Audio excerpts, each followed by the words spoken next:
अररिया में कुल्हिया बिरादरी की इतनी बड़ी आबादी होने के बावजूद यहाँ के लोग समाजी, तालीमी, इक़्तिसादी और तरक्की के मामले में आज भी कई साल पीछे की जिंदगी गुजार रहे हैं।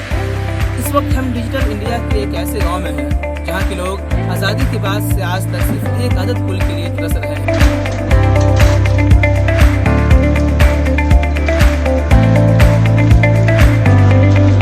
हिंदुस्तान और पाकिस्तान के दरमियान खट्टे मीठे रिश्ते जग जाहिर हैं।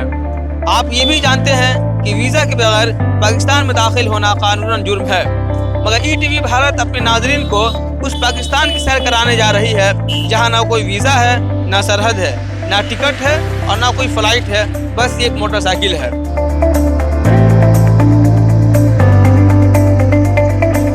ईटीवी भारत की हमेशा कोशिश रही है कि ये ज़मीनी सतह से उन मसाइल के तह तक पहुँचे जिसका सरोकार सीधे आवाम और उनकी खस्ताहाल ज़िंदगी से है। पब्लिक को टपने में बहुत दिक्कत होता है, मरती होता है, लाश कटने में दिक्कत होता है। नहीं है स्कूल कहाँ जाएंगे।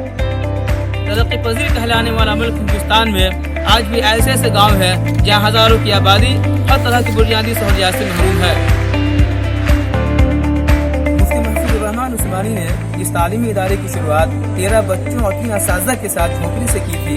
आज वो किला में तब्दील हो गया है। लोगों के आने जाने का ये वाहिद रास्ता चचरी का पुल है। अररिया की कहानी आपने खुद इसकी जुबानी सुनी। इस वजूद की तलाश में ये जिला हुकूमत की तरफ देख रहा है।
भारत के लिए अररिया बिहार से आरिफ इकबाल।